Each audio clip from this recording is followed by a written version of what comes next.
Good morning. Good morning and welcome to the Indie Book Club, and a big hello to Bernie Bulkin, who is a chemist, a businessman, and the author of two books. The first book was Solving Chemistry, that's a scientist's journey, and that tracks your career in chemistry from the 50s to I guess you're still working, aren't you, Bernie? Good for you. So up to the 2025. And that's more of a memoir, isn't it? A scientific memoir. It's a memoir, but it's also a memoir with a thesis about what happened to the science of chemistry during the 20th century. Mm. How we went from not understanding almost anything, really, although chemistry has been practiced for hundreds of years, to solving practically every problem in chemistry. Mm. And you argue quite provocatively in that book that you think chemistry is sort of done, which could be quite hubristic, but I suppose your argument is that any advances we make will be in physics or biology or medicine or biotech, etc., maybe and materials, obviously. Yes, and materials. And that's what most chemists are working on these Mm. days. If you look at chemistry in the leading chemistry departments of the world in academia, that's what they're doing. They're doing applications of all this chemical knowledge to biology or medicine or material science.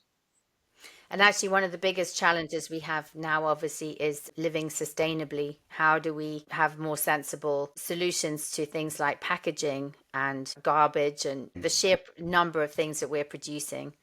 And how we can do that sustainably. I suppose that the hopefully the great minds of science are turning their attention to that problem.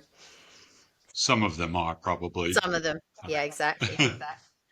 But the book that was really the focus of this discussion, although I'd really like to come back to your chemistry book, is The Material Advantage. Do you have a copy of it with you? Because mine is on my Kindle. Yeah, so and I you don't see probably those should lovely colors. reverse my screen so you can see No, it no, no. the right way up, but you get the idea. I can see it. Yes, exactly.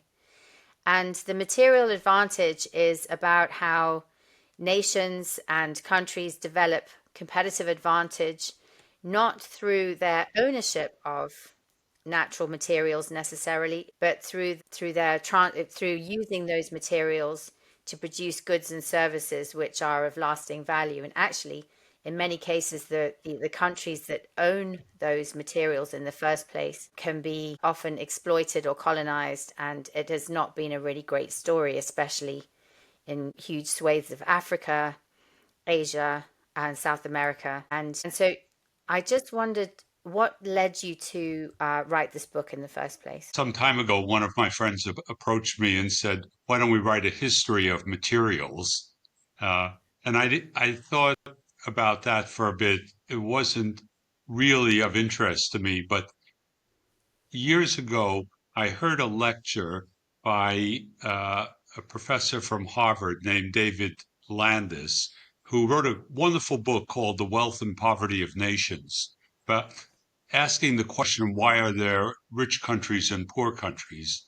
And he talked about a lot of different things and things that more from political point of view, because he was a political economist at Harvard, that what are the things that a country has to have in terms of political systems like elections, if you're going to have elections that you accept when you've lost the election or not. The This is uh, more difficult for some than others. absolutely, and these principles really stuck with me, but he never really talked about making things as part of wealth and poverty of nations, just the characteristics that would lead to that. So putting those two things together, what's happened in materials over the years, I started to think about how countries achieve competitive advantage. What can you do? For example, that you use materials that you've made or that you know how to make to produce goods, abundant goods for your society, so that society that has access to cheaper clothing is actually a more equitable society. And so for your own use, preserving food from waste, materials, of course, from military purposes have been a long time thing, whether it's armor or other sorts of things. We might talk about some of the more interesting ones, materials for buildings. But then you make not only materials for your own use, but export, and that gives you wealth that Mm. allows you to do other things in your society, and the society becomes more prosperous from that as well. Yeah, exactly. And also, obviously, clothing has always had a fashion and display element to it. But the development of practical clothing enables people to live in colder climates, for example, and also they can do more exploring. They can go to places which were, I suppose, completely inaccessible before proper food packaging and clothing development reached a certain level. Absolutely.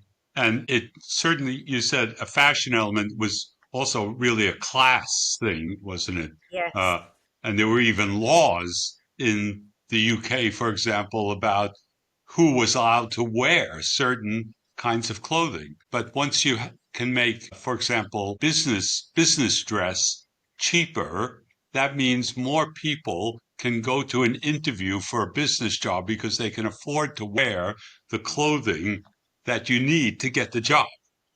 So it democratized the whole process of, Exactly. and it flattened out the societal hierarchies that were in existence for so long. At the same time, that's looking at it from the most positive way. The British domination during the and after the Industrial Revolution of manufacturing cotton clothing, first wool and then cotton clothing, really Eric Hobsbawm once said, whoever says industrial revolution says cotton. Having cotton clothing in Britain happened even though we never grew and can't grow a single Mm. cotton plant in Britain. We forced the deindustrialization of India by not allowing India to export cloth, only raw cotton, exploited the whole slave system in the US and in the Caribbean to get cotton imported to Britain, and then, in fact, used to import cotton and then export clothing. We talked about the equality side, but Britain also made clothing specially for slaves in Yes. the US. Yeah, it's interesting how, in fact, your book focuses a lot on how Britain shored up its competitive advantage, not always deliberately. It was sometimes an unintended byproduct. I'm sure people were not that far thinking, but for example, food packaging, just the ability to store and package food properly so that it wouldn't go off, just really enhanced our military ability, for example, and it really enabled people to go far further than they had before. And the same happened in the States, didn't it, with the moving into the interior and going places where there was no agriculture to speak of. It just enabled this huge movement of people, which wasn't possible before.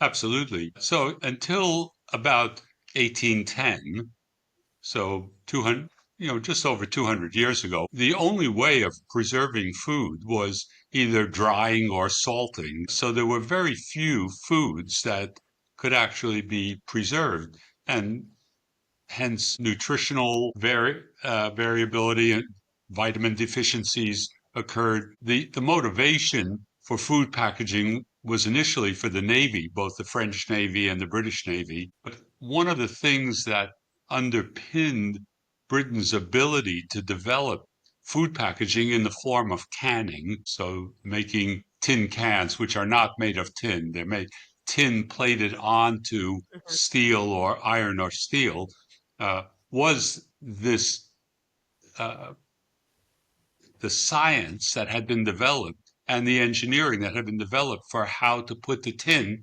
onto the metal onto another metal surface, and that tin prevents rusting from liquids, acidic liquids in the food, and that is a development only of the 1820s, so exactly Yeah. 200 years ago. And as you say, it enabled a much greater variety of foods for the Navy. It then enabled a variety of foods for passenger ships going across the Atlantic, which took weeks and sometimes didn't actually get to where they thought they were going.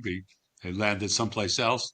As this industry developed along the east coast of the United States, from Boston down to Maryland, really, the Northeast, using the same technology that had been built up in Britain, this was used for the wagon trains going west. Eventually, those people would start farms and so on, but they had to Yeah, get there first and they had to have food exactly. to live and they couldn't shoot all of it that they needed. So canning was a crucial thing.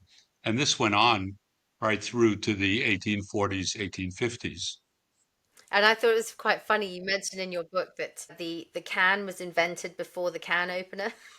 Exactly. So the canning invented in the 1820s, but it wasn't until the late 1850s that someone invented the can opener, that little hooked kind. Yeah, Well, first they had to have the engineering and invention mentality to put the rim on the can because there were no rims, and then they could hook on that little thing and open the can. And then yeah, during the American Civil War, all soldiers carried their own can opener from the North, and they had access to food. Of course, they looted a lot of people's houses to get food as farms to get food as well, but they brought along their own can openers. yeah. That makes sense. And it must have been really annoying when they lost them, which I'm sure a few of them did. So, Uh, yeah, so sometimes crucial inventions happen at around the right time, and sometimes they happen much later. And the crucial inventions connected to the elevator, the lift, if you're mhm. this country, happened before there were any tall buildings. A man named Otis, famous for the Otis Elevator Company in America, he invented the crucial thing, which was a brake, but also it was a materials story because of the cables needed to raise and lower an elevator car. But he invented and demonstrated the safety of this before there were any tall buildings. Then So what people could build tall buildings. did he do it in anticipation of tall buildings, or was it another application he had in mind? It was related to agriculture and barns and so on, where they wanted to raise stuff up from a lower level to a higher Uh, level. And people were afraid to do it because they thought that the thing would fall and crash. Probably quite justifiably. Yeah. Right.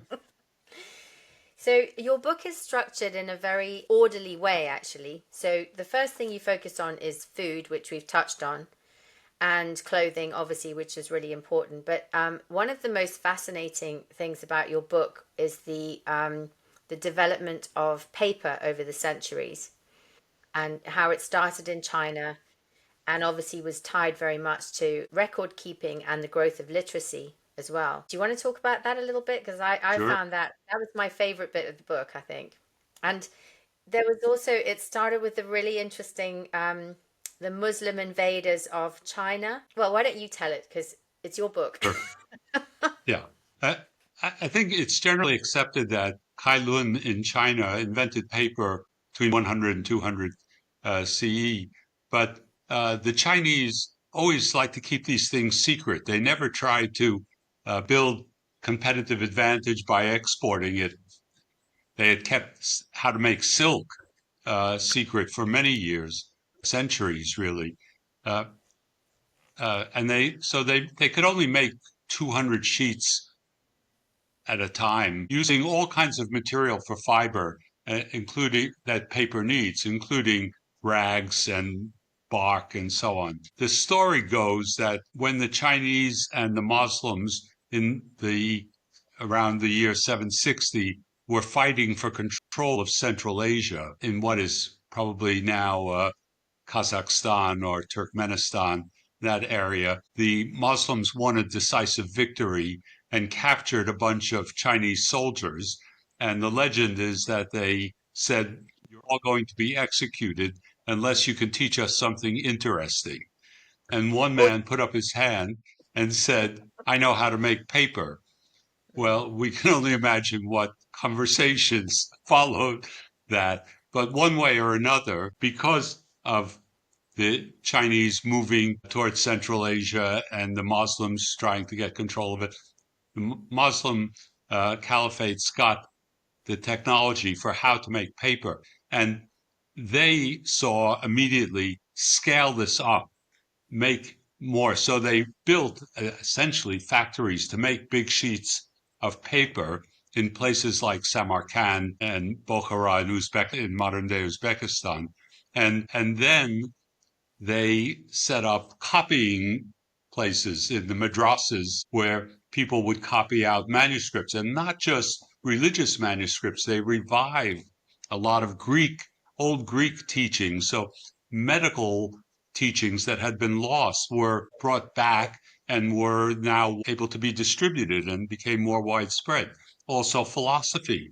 They brought back teachings of Aristotle. And of course, as the Muslims conquest spread across southern Europe and into Spain and Portugal, this became a very big thing, so-called Golden Age in Spain before the defeat of the Muslims by the Catholic Church backed monarchs in Spain. Before that, there was a tremendous flowering of intellectual activity, and it was all tied to these paper manuscripts that they could make. As you mentioned, they also very much appreciated the fact that paper bound ink in a way that didn't allow for easy erasures. And that meant you could have land deeds, contracts, and so on that could be signed and kept for a period of time, a long period of time. So paper became very important. And with paper came literacy. Even in China, when they could only make a small amount, it still, and it was mostly monks, it still increased literacy, although we don't have very good records. But as paper scaled up, literacy became more and more widespread. Oddly enough, although this had been a big thing in Spain and Portugal during the Islamic Golden Age, once the Catholic Church took over in Spain, they suppressed literacy because they didn't want people to read the Bible for themselves.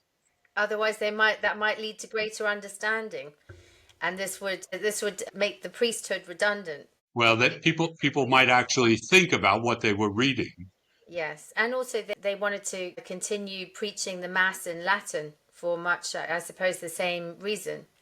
Whereas, the countries that started preaching in the vernacular actually led to greater education, greater thinking, this birth of scholarship, really, which is tied to your point about literacy. In the 1600s, at the same time that this suppression of literacy was so strong in Spain and Portugal, Sweden passed a law that everyone had to learn to read the Bible.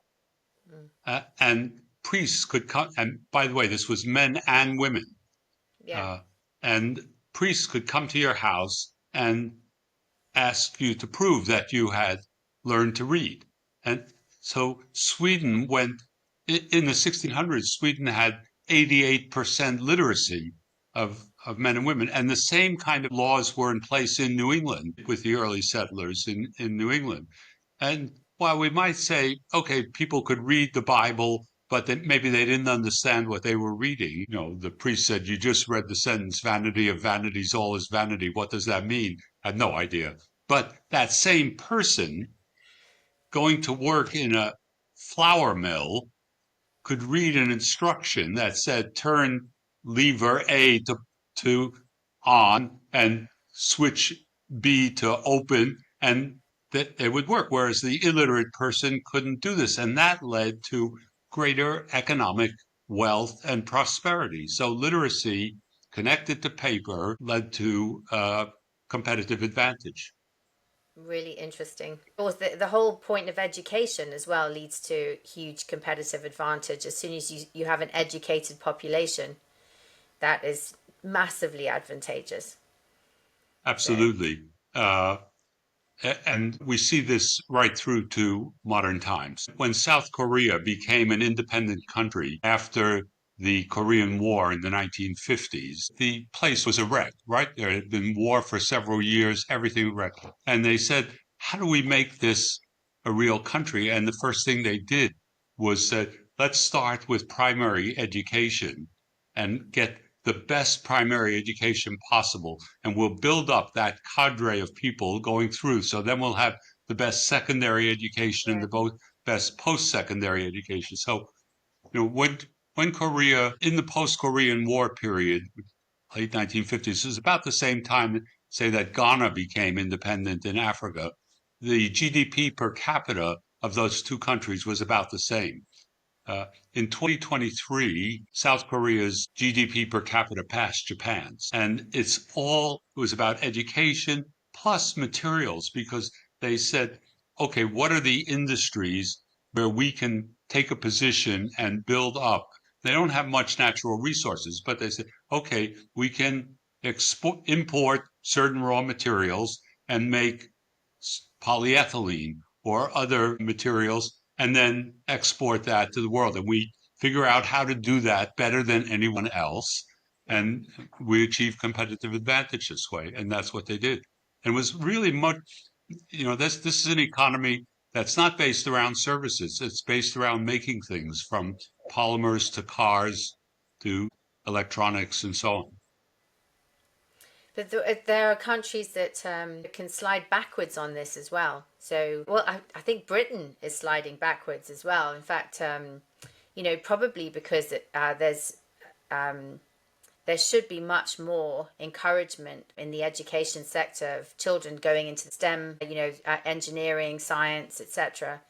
And at the moment, there isn't. In fact, the last time we spoke, you mentioned there was an advert in the Times for an engineer you saw in the 80s. When I moved to Britain in the late 1980s, there was an article, I think, in the Times about the shortage of engineers Mm. in Britain. And the picture that they showed to accompany the article was of a sort of burly man with not much shirt on, with grease all over his arms, who had been fixing a washing machine. And that was their concept of what engineering was. So it was hardly a welcoming and attractive way to advertise an incredibly interesting and, very potentially lucrative field. So, Exactly.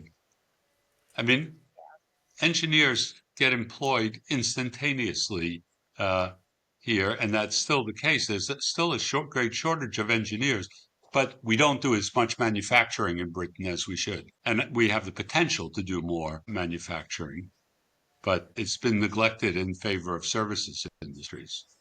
but it all starts with education, though, doesn't it? When I was at school, the way that we were taught science was so uninspiring. It was, you know, I couldn't wait to get out of my chemistry lessons. It was incredibly boring. Whereas if I'd read things like Bill Bryson or Richard Feynman, who wrote these wonderful books about physics and his adventures in physics, I think my whole attitude towards the subjects would have been very different. Mm, So, yes. How well we teach it is obviously very important. But unless you nurture this science and engineering base, everything from the primary and secondary education through universities and the university research base, I mean, you just don't have the capacity to invent new things, to build big industries, and to achieve this sort of competitive advantage. but to solve problems as well. We have quite intractable problems in, many parts of the world, and there are very bright people who could be applying themselves to solving these. Things like the Earthshot project, for example. There should be more of them and greater focus on practical solutions to seemingly intractable problems. It's very interesting to think about whether prizes like the Earthshot Prize uh, are a way to get people to tackle difficult Of problems. course There are they the are. X prizes in the US. Of course, for example, the longitude problem was solved by a prize. In fact, I read that book so many years ago. I don't even remember the details. Do you remember the guy who invented they awarded something like £10,000 for someone who would solve that problem. And guess what? The problem was solved.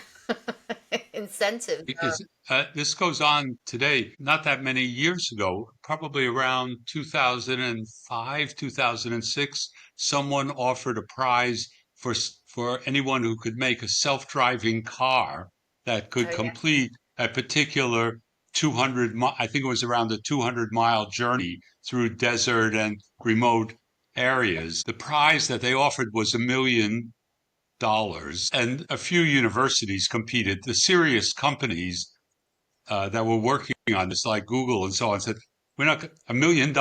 We Yeah.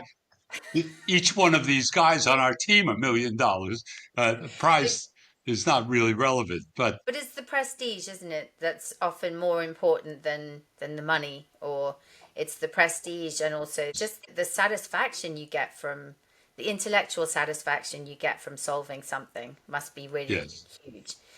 And you can't be a scientist unless you're fundamentally curious, surely. I think that's what I really got from Richard Feynman's writing is just how curious he was about everything, and how it was a game to him. It was a game to solve the problem. yes. I don't know if it may still be available on deep in the recesses of Amazon Prime or Netflix or someplace, but there was a conversation that I saw on television years ago between Feynman and Hoyle, the great British astronomer, really the person who coined the term Big Bang. And Mm. they talked about the discovery process and how their minds worked when they were thinking about difficult problems. And there's just the two of them taking a walk, and I would love Feynman, to see that. I will. yeah, I will look out for it. But yeah, also, Rene Descartes, he solved uh, geometric algebra by lying on his bed, looking up at the ceiling, and he was watching two flies, and he suddenly realized that if there was a y-axis and an x-axis, you could plot geometric shapes on an infinite plane. And that's how he figured it out, because he was quite lazy, didn't like to get out of bed, and he was just lying there looking at the flies on the ceiling. And actually, ironically, he died because he went to teach the Queen of Sweden mathematics, and she made him get up at 5 o'clock in the morning in freezing cold winter, and it killed him off. So he should have been left to lie in bed and think up these amazing problems. It's that epiphany moment, isn't it, that's so important in science, and it comes when you're least expecting it, like Archimedes in his bath. yes. I mean, some of these are legends, but they are interesting, and they do. It's good to teach them. I think it's important. I've done this with elementary, primary school children to talk about what's the difference between a scientist, an engineer, and an inventor. Mm, And they are different. And a lot of times we're talking about science, but we're actually talking about inventions. mm, So, in a way, Thomas Edison, for example, the greatest American patenter, he had patented over 1,000 inventions, all different sorts. He was an inventor. He was not a scientist. He didn't do things in start with a basic scientific paradigm and try to establish things. He was thinking sort of at a completely different angle to the way everybody else was thinking. He used science, but he did really inventions, and he was interested in everything. We mm. think about Edison in connection with the light bulb, which he said was the most trivial invention that he made. So funny, isn't it? Sound recording, motion pictures, which he did together with George Eastman, who developed photographic film. He persuaded George Eastman to put little sprocket holes in the film so that he could have motion pictures. Uh, uh, Oh, is but that where they came Edison, from? Okay. sorry? I didn't realize that's what the holes were for. Yes, exactly. But Edison was interested in everything. When he saw the first X-ray that Röntgen published in 1898 or so, which was an X-ray picture of his wife's hand, just so you could just see the bones. Edison immediately said, "Okay, every doctor's office is going to want one of these things for broken bones." Uh, and he said, "Okay, we don't need film for this, just a fluoroscope to image it in the doctor's office. And Edison started a company which made these fluoroscopes and sold them to doctors' offices. The other person who was very interested in X-rays was Marie Curie. Uh, Yes. and she said during the First World War, let's make portable X-ray units that can be sent to the battlefront. And she and her daughter made these things not only for broken bones, but they could find bullets that, And at least they knew where to operate. so they would know where to operate. I mean, uh, and she had hundreds of these built. They were all interested in everything. Yeah. Marie Curie was a But- scientist and as well as an inventor. And she was a great cook apparently as well. So, but um, going back to the intersection between scientist, inventor, and engineer, like the three scientific disciplines, I suppose, there is a big intersection between them, and there should be a fluid movement between one and the other. And I suppose an inventor is just applying science, isn't he? But he's also applying creativity, or I should say she or he, applying creativity, imagination. The fact that Jules Verne wrote about submarines before they were invented, Right. just the stories of H.G. Wells. I mean, okay, we haven't quite got to a time machine yet, but creativity has a huge part to play, doesn't it? And I don't know if you've ever read Charlie Munger's Almanac, the chap who worked with Warren Buffett for I years. know Charlie Munger very well. Yeah. Uh, But, such an interesting book about how you should develop your knowledge in all spheres, because if you ignore one, you actually are you're cutting off a potential line of inquiry into something that could be interesting and very useful. So, Charlie Munger also said that in business, you should watch what the incentives are. He said, show me the incentives and I'll show you the behaviors. quite And right. uh, it applies a lot to the world which we've been talking about in terms of inventions and new ideas and startups. With the incentives of the venture capitalists determine the kinds of things that they invest in and the sorts of companies that get built. And we're seeing this today with the fanaticism around AI, for example, which Yes. is not a material story, although it could have applications to materials. But it is a material story in the consumption angle, the water and electricity that is being consumed, like huge amounts at the moment on some very trivial. I mean, I'm sure, of course, AI is being used in very brilliant ways for scientific applications, but a lot of people are using AI for very trivial questions where they could be Googling or looking up in a dictionary, and all these searches are consuming so much electricity and water. Not to mention landmass as well. When you do ask a question and have it answered by the AI bot rather than by a straight Google search, you use 10 times as much energy in the Exactly. process. But I've noticed Someplace, 10 times as much energy is being used. but I've noticed now when I ask a Google question, I get an AI response, whether I've asked Exactly. for it or not. And so, and by the way, I haven't, to my shame, I have not looked how to solve that problem. I probably should, because I deliberately ask Google questions or I Google the questions rather than use AI for that reason. But if we look at possible applications of AI to materials problems, I've been thinking about this and talking about it in various places. One of the things that is discussed a lot is the possibility that fusion energy, uh, which is effectively the same nuclear processes that take place in the sun, and which people have been working on for 50 years without Yeah. success, uh, always being 20 years from commercialization, that fusion might become a reality. And one of the key problems, unsolved problems of fusion is because the temperatures are very high and you're bombarding with neutrons are flying off in all directions. The material that you use to make the reactor must be able to withstand these conditions of high temperature and radiation. And we don't yet have alloys, any materials that can do this. Uh, Mm.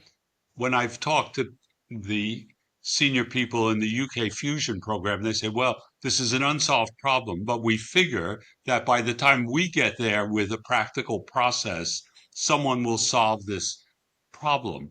Now, Can you have getting, a container within a container within a container? Is yes, that? but still the inner part of it Mm, has to still withstand these conditions. And we're, at least hundreds of degrees Celsius off, maybe 1,000 degrees Celsius off from being able to do this. And the search for alloys with particular properties is generally an art. People who work on this say, well, I know that if we add a little bit of cobalt, we get this increase. So let's try that or whatever. And then some years ago, there were a new class of alloys, uh, essentially a new class of materials developed, which are called high entropy alloys, where you use large quantities of different metals. People thought these would be unstable, but it turned out they weren't. So it's possible now to make radically different materials, but how to get there in a reasonable time might be something that AI could make more efficient, taking all these different properties and see straight. In some ways, it's not that different from uh, the early things with AI playing complicated games like Go, mm. where you have 200 possible moves each time. So you have a huge number. And the same thing here. You have so many different elements that you could do in so many different proportions and different ways of making them. And it might be possible to converge on things that humans haven't quite thought of because you can't take in the whole database. So I'm sort of AI can optimistic process, about that. yeah, AI can process things in so many different ways, whereas obviously we tend to get tunnel vision when we're focusing on a problem, and and we may exclude other possibilities, especially if we're excited about something. We suffer from cognitive bias. We have all sorts of mental, I suppose, idiosyncrasies, which in some cases are very useful, but in other cases are very handicapped, whereas AI does not have that problem. And I guess Exactly. AI doesn't mind admitting that it's wrong as well. Also, it doesn't stop for coffee. Yeah, exactly, exactly. And it doesn't get upset and cry in the loos or Yeah. so. So But yes, it's overhyped, but it might be that there are some things, and particularly I've been in the context of the book on the material advantage, I've been thinking about whether there are complex materials problems in the future that might be amenable to AI, at least assisting with the solution. a lot of the discoveries that have been really useful are often the result of of a happy accident, aren't they? You can't legislate for those, or you can't plan them in advance, obviously by their very definition. But just going back to education a moment, I think the secret to getting kids interested in science and engineering and invention is by telling them stories about it, which I think is why your book is so interesting to read. It's not, and this is why Bill Bryson and Richard Feynman is so interesting as well, because they tell stories. It's not just about dry formulae or algorithms, things like that. It's actually how things come into being and what their application is. And that is what is so interesting to a small kid rather than reading them a dry list of, I don't know, the periodic table, or obviously it's important to understand that. But I would have been motivated to learn more about the periodic table if I knew how it could have been applied.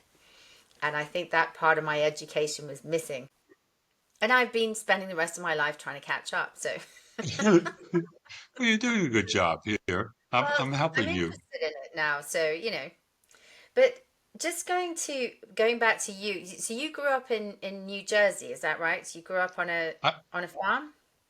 I was born on a chicken farm, basically egg farming, although I saw my father many times pick up a chicken and cut its jugular vein and pick its feathers out and take it to the kitchen for my mother to deal with. You saw the One, unglamorous side of farming. Oh yeah. I don't think there is any glamorous side of farming. Well, maybe Jeremy Clarkson might. I, I think he's done more to show people what farming is really like than, you know.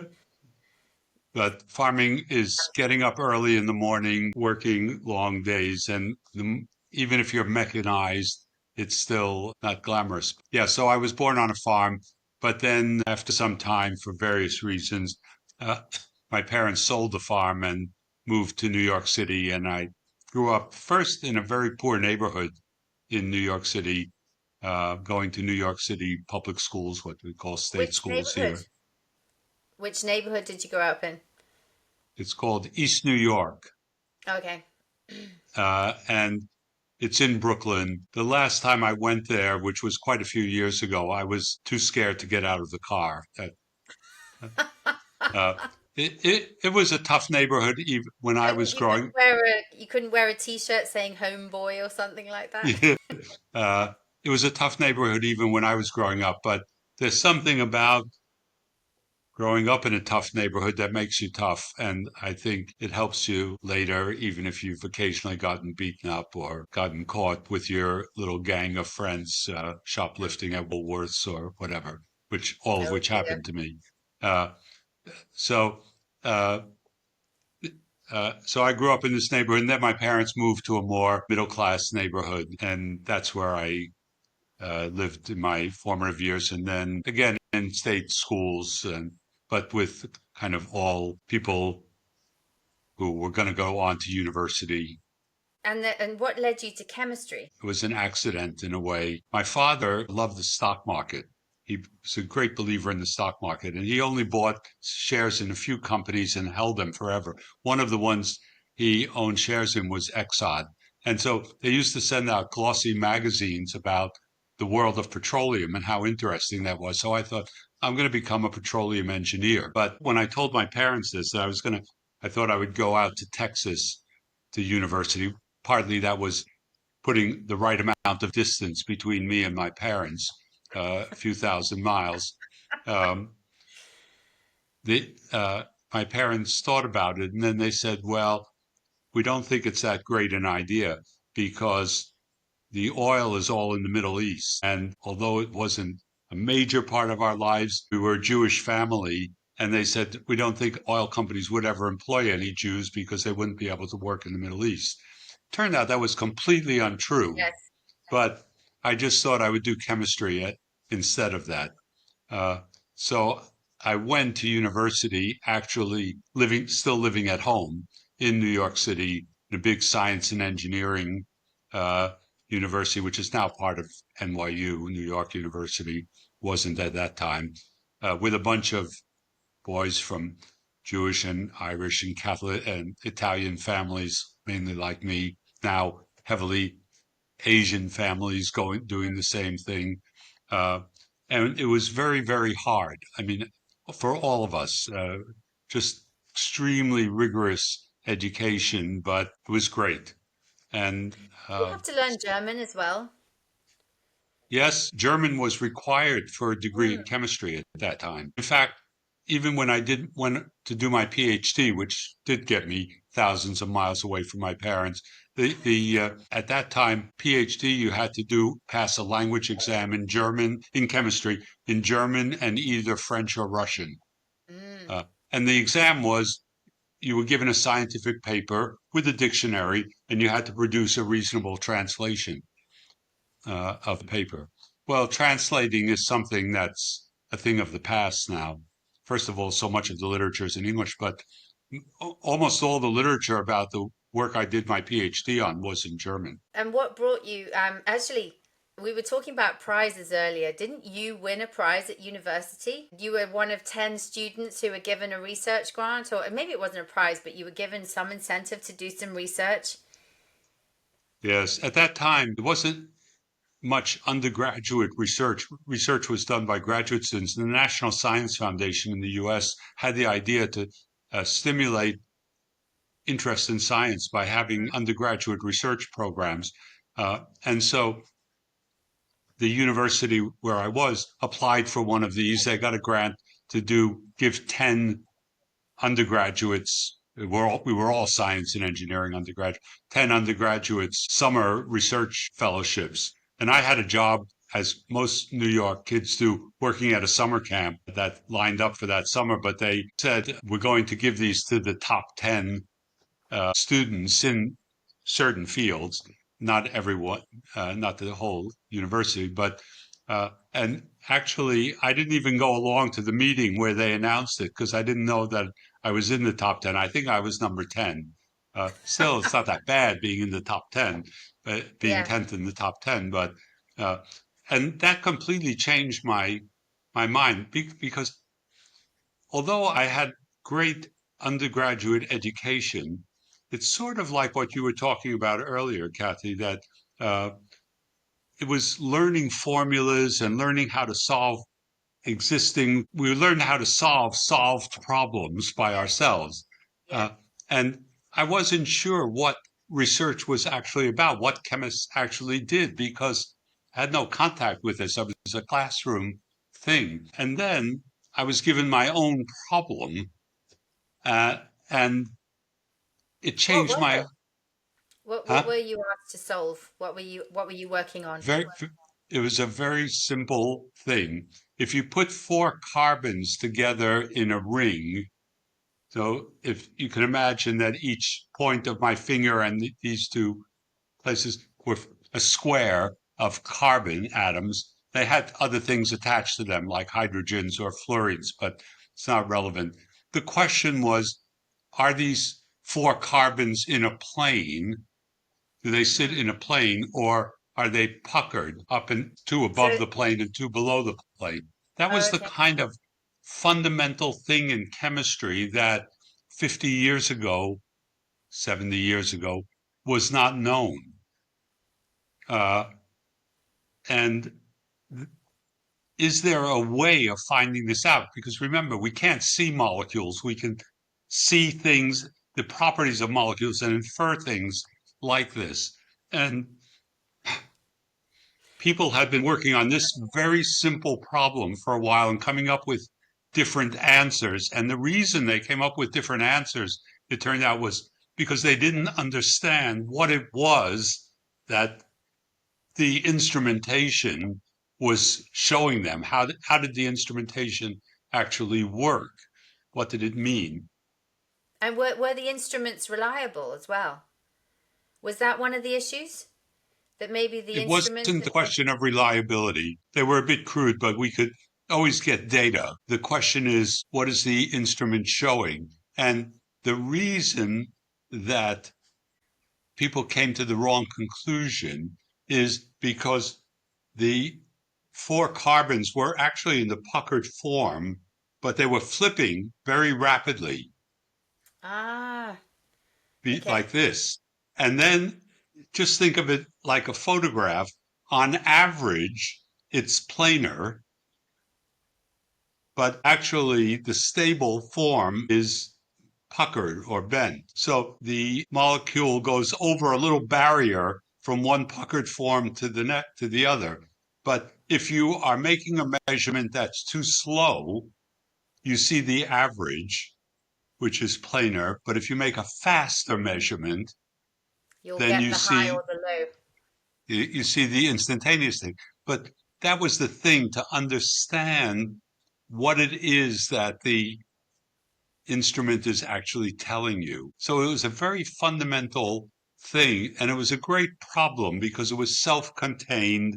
It wasn't a lot of science is in big groups and each person is doing their little part. But I was fortunate to have a little problem that was just mine and I could isolate it. And I had to learn a lot of new things in order to solve it. Mm, Mathematics as well as a lot of physics and so on. It was really great. fantastic. And then you started working in labs. Well, then I went on to do a PhD in chemistry, and again I had a very nice problem. Someone said, "Okay, if you mix A and B, then doesn't matter what they are. You get in this particular reaction, you will get C and D." And in our lab, we were interested in studying the properties of C, and so we said, "Oh, here's a simple way to make C." And by the way, D might be interesting as well. So we did it, but we realized immediately that that was not what was happening in that reaction. Whoever said that was wrong. And then a great guy in the field working in Munich in Germany said, if you mix A and B, the same A and B, nothing happens. There is no reaction.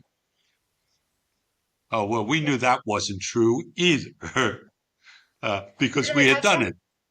Is it the case that if you mix A and B, you will always get C, but only if certain circumstances are always exactly the same? And if you have any No, he variability, or is that the no, answer? Or he just didn't understand what he was measuring. And the other guy was just too great a man and just jumped to the conclusion. But we knew that something was happening and it wasn't what either of these two guys said. So although it was a sideline to the research of the group, I said to my thesis advisor, look, let me solve this problem for my PhD thesis because it's a little contribution. And it took me about 3 years of work to figure out everything that happened. And it was quite complicated and it was interesting what happened. And went in different stages. And if you had the tiniest amount of water present, then it set you off in the wrong direction. And that was part of what people had problems with. So you had to do things extremely dry, essentially no okay, water.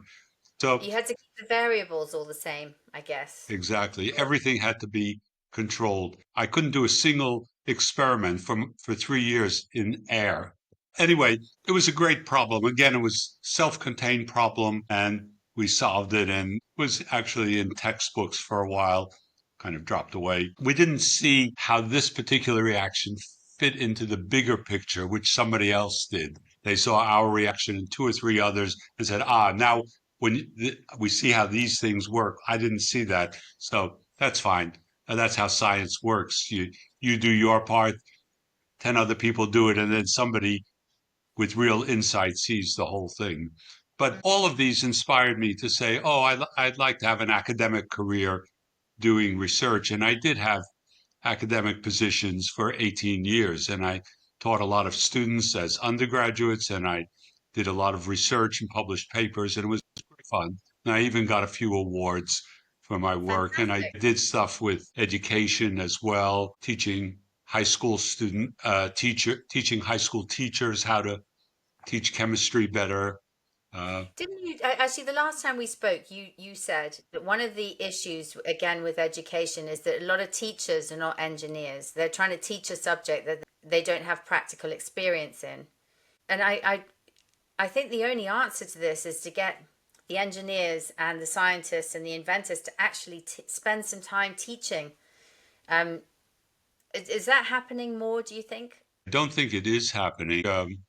The problem that I, you're referring to and highlighting is I think that it's not just quality of teaching, it's that in advising students about their careers, Mm, should you go to university to become an engineer or a scientist or a medical doctor or lawyer or whatever, the teachers that we have in our schools they haven't had no contact with engineering, so they don't know how to advise a student whether engineering is interesting because they don't know what it is.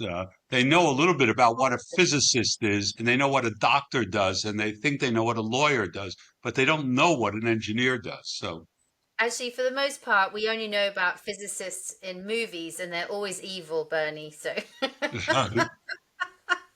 yes, that's it's just a small percentage of the physicists who are truly okay. evil. So you get Dr. some good Strangelove and all that. Too. exactly, yes. So, if you were starting your career from scratch right now, Bernie, what would you like to focus on? If I was starting in science now, Mm, uh, yeah. for sure I would do neuroscience Mm, because I think solving the brain, how the brain works, is the great frontier of science, AI notwithstanding. I think a lot of how we perceive things, how the brain organizes information, how we do such fundamental things as merge our hearing and our vision. Mm, Uh, all of these things are just beginning to be understood. And where does this happen in the brain? How is it affected and so on? And it has tremendous practical applications as well, of course. We've just it does. seen an advance where, because of understanding of how the brain processes visual information, you can restore vision to people who have lost it. It's Uh, incredible, isn't it? Do you know, I'm gonna get you a copy of Norman Doidge's book. He wrote this incredible book called The Brain That Changes Itself, and it's about neuroplasticity and how the brain copes with trauma, how one part of the brain can actually compensate for another in the event of stroke or head injury. And it is such a fascinating book. Again, I like it so much because it's full of stories, plenty of uh, stories, and actually there's a wonderful quote in that book. And I can't remember who said it. It's and the quote is, "Only an idiot will tell you how the brain works." right. But And we there's, have the tool, we have the tools now to learn a lot about how the brain works. And so I think that's, one of the frontiers of mm, the most exciting frontier of science today. So that's probably where I would go, but who knows? It's an inspiring teacher sets you off on a particular direction. Anyway, yeah. I worked as an academic for 18 years, and then almost by chance, some friends of mine working in an oil company said, "Why don't you work for us and manage part of our research center?" And it took me off. I hadn't worked in industry for a day in my life, now never a summer job or anything. And it just suited me, as it You turned took to out. it like a duck to water. Yeah, I can imagine. So going back to AI though, AI obviously will be able to help us solve a lot of problems to do with our understanding of the brain. But the irony is that AI and big data and the ease of the access to information is making us, generally speaking, less intelligent and less able to understand the answers, which I think is a great shame, isn't it? Less less intelligent, I don't know. Maybe what we're seeing. We're not doing the hard graft, because the hard graft is done for us now. For example, I remember when we had to read maps before we all had little sat navs on our phones, and I'm sure things like that actually have a lot to. We actually had to get out a pen and write down the directions, and hope like hell we didn't get lost. I know, but I do think that, and this happens in science a lot. I do think that we have to just say, well, okay, there are some things that we used to have to do that we had to learn how to do them and do them well, or you would get lost. There are some things we just have to leave behind and say, okay, that's something we don't have to do anymore. Just like, you don't have to dig a hole by hand. You can get a mechanical digger to dig it for you. So there are some things that still have to be done.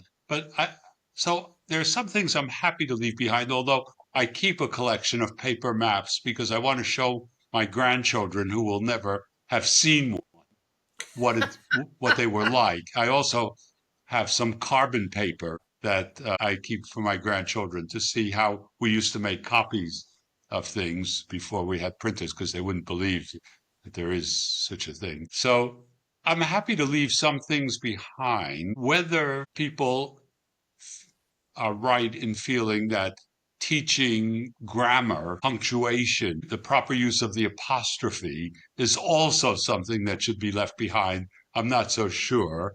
I Uh, really sincerely hope not, but I'm afraid it's going in that direction, which is a great shame. I think you need to know the rules of grammar and then you can break them. It's a bit like art, isn't it? So you have to first learn how to draw before you can do an abstract painting that people will take seriously. But I don't know. Anyway, so, I mean, the same thing that you were talking about with maps occurs in science because there was a time when to make a certain kind of measurement, you had to build your own instrument. And Mm, then these instruments became commercially available and routine. And some of people said, oh, well, you're not doing real science. If you didn't build the instrument yourself, you're just throwing something in and measuring it. Well, that's how things move on, and we Yeah, it is can't. how they, yes. We have to move at pace. So I'm not unhappy about giving up map reading as a skill. By the way, I could get lost in a one-way tunnel, Bernie. So believe me, I'm delighted not to have to map read anymore. I have no sense of direction whatsoever. And also, it's not a good idea to have this sort of faux nostalgia either. You know, it's so I do Yeah, accept that, but I do think we had to work harder. We had to do more mental graph, more mental arithmetic, and now things are just made very easy for us, and we hardly ever have to. There's certain muscles in the brain that just lie dormant, I'm sure. But, you know, you see, I am banging on about faux nostalgia, aren't I? So, right. I mean, in my book, Solving Chemistry, I think I talk about one of the skills that you should learn is how to do approximate calculations in your head. Uh, mm, so you're sitting there listening to someone talking about something, giving a technical talk, and you should be thinking, okay, well, if this is approximately this times this, and you do a rough calculation, you say, no, what this guy just said, it's not possible. Uh, yeah, okay. and then you can ask a question which will surprise them because you've done a rough calculation and you find that he's off by a factor of 1,000. But unless you have, that is a kind of skill, as you said, to do mental arithmetic, do approximate calculations. That's an important thing uh, to keep. Yeah, that's true. So the last time we spoke, I hate to bring up the dreaded AI again, but we had a discussion about consciousness and whether AI could at some stage develop consciousness. And I asked you whether, if you had the opportunity, would you ever implant your own consciousness into some sort of cyborg being so that, we could retain the wonderful consciousness that is Bernie Bulkin? I think you said something like, my consciousness is going 6 feet under. Yeah, exactly. I think that is the case. When I go, that's gone. Uh, Which is such a The, shame, but the downloading all the jokes that I know, that's another story. Uh, oh well, hopefully you've told a few to your kids and your grandchildren. exactly. And I think we should make a distinction here between knowledge and wisdom. Mm, And yes. it's taken me a long time to acquire some of the things about how to do things in a way that brings people together and carries everybody along with you and so on. And business is great for this because if you take a leadership role in business, you have to do that. You have to persuade different people, sometimes individually, sometimes collectively, to move in a particular direction or to take a hard decision. It's not something that is easily taught, but it is something if you watch other people and how they do things and learn from your willing to learn from when you do things badly yourself and be self-aware and self-critical that you develop. And I think that's a kind of wisdom. Another kind of wisdom is asking questions that are almost unanswerable, Mm. like Of yourself as well as other people, I suppose. exactly of Mm. yourself as well as of other people.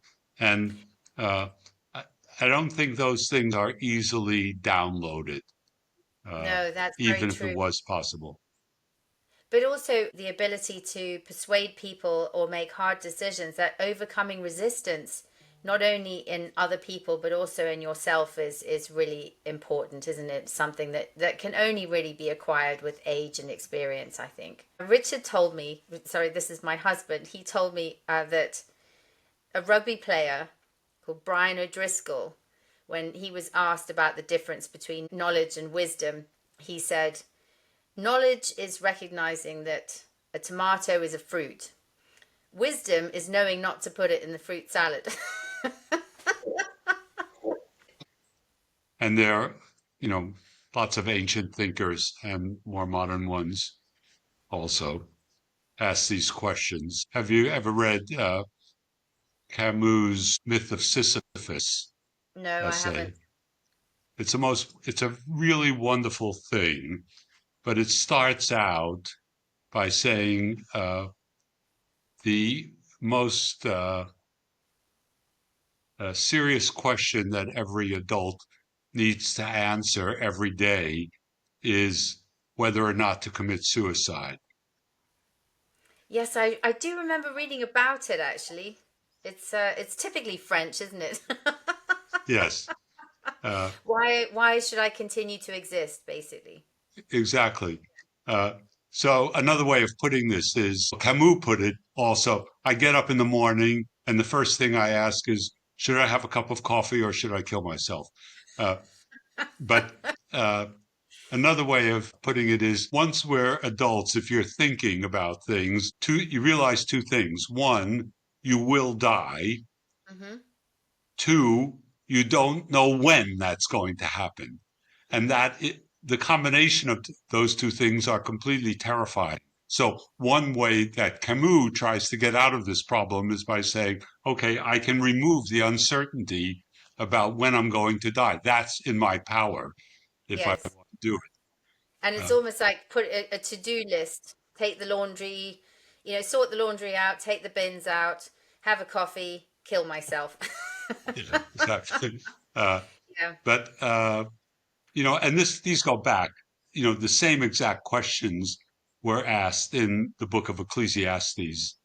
Uh, if you read Ecclesiastes, he asks exactly the same kinds of questions of And isn't himself. it Ecclesiastes has that wonderful verse where it says there is nothing new under the sun. There is nothing, everything is being Right. reinvented and there's nothing that we are going through that someone else has not gone through.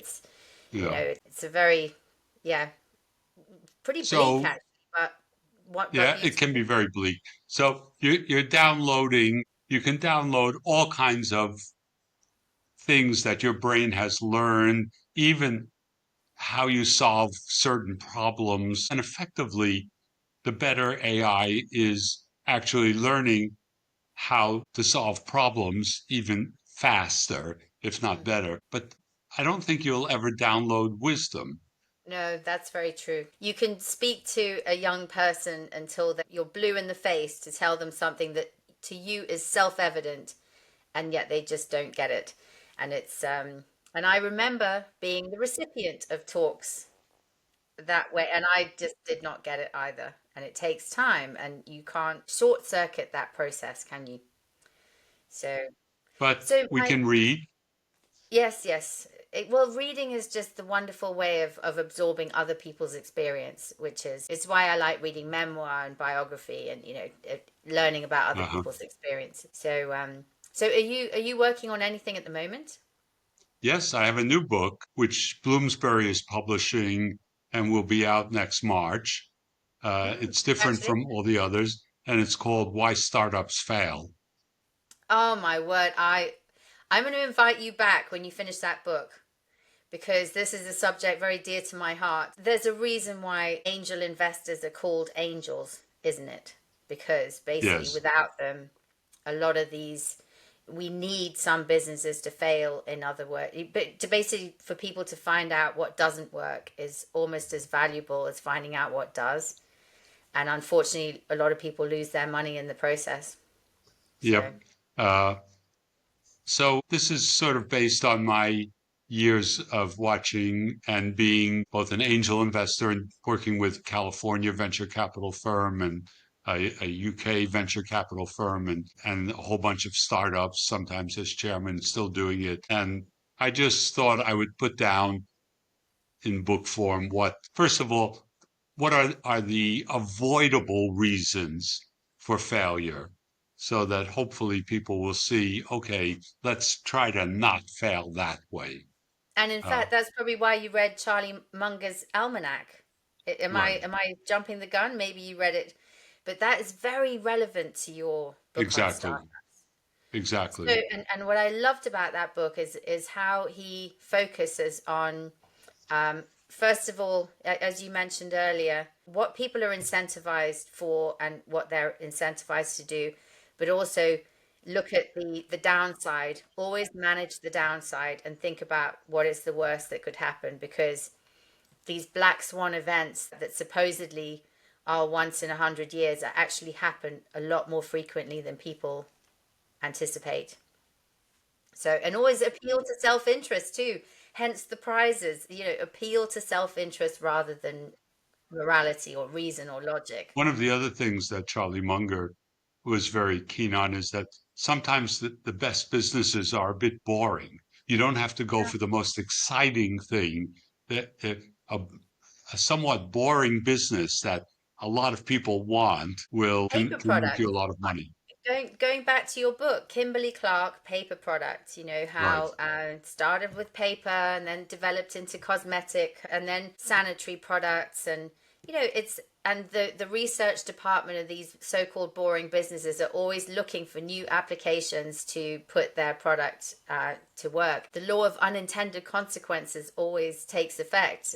Some product you're working on suddenly has an application elsewhere. And we didn't talk about that when we were talking about paper, but absolutely, the paper people saw that because of the ability of cellulose, which is the key thing, to bind liquids and hold them, as we talked about with ink, they made a specially absorbent form which was used for bandages during the First World War, the liquid being blood. Then at the end of the war, because that replaced just wrapping a cotton cloth around a wound. Uh, Mhm. at the end of the war, they had the capacity to do much more of that than there was a need at that time. There weren't so many people bleeding.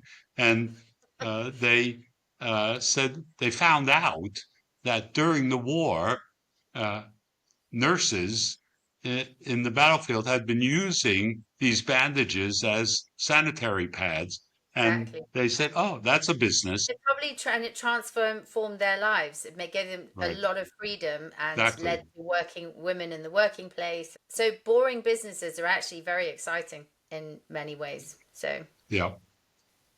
Yep. super But interesting. so that's my new book. It's called Why Startups Fail, and it has a lot of positive things in it, as well as, again, a lot of stories uh, Jolly good. about things I've seen, and particularly especially referring to Silicon Valley, the effects of arrogance, arrogance which isn't justified by what people actually know, but the way they behave and how that leads to failure.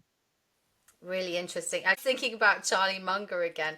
I wish I could invite Charlie onto my podcast. Sadly, that is no He longer sadly possible. died last I year. know, I know. But I was just going to say the thing about the big tech platforms is not only their arrogance, but also their lack of understanding of how their platforms, they've lost control of their own platforms and how um, they've been co-opted by bad actors the globe over. It's just really terrifying. And I'm reading a book currently called Democracy Hacked, which actually explains how this process has happened. And I'm not sure what the solution is, but But knowing what the problem is a good start. yes, exactly. I suppose I really should Yes. let you go, Bernie, but it's been really fun talking to you. Thank you so much. And I will definitely invite you back when your new book is out. So when's it out? In March of 2026. Oh, not so far away. Okay. You can pre-order on Amazon now, but no need to do that, but it I is will available. definitely do that. I will Right. definitely pre-order on Amazon. So anyway, thank you very much because I love your writing style. It's very accessible and you've got a very good way of ordering your books. It's a very logical progression. It's very scientific. But it's also fun. So You can't suppress your scientific training. You can't leave it I guess behind. not. No, exactly. But thank you so much, Bernie. And I will definitely invite you back. So we'll see you again next year. If not before. Thank If you. not before, exactly. Bye. Thanks so much, Bernie. Cheers. Thanks so much for listening to this episode of the Indie Book Club. I'm your host, Cathy Evans from Inkspot Publishing, who sponsor all these podcasts. To all cooks, dog walkers, and drivers out there, we'd love to see you next time. Bye.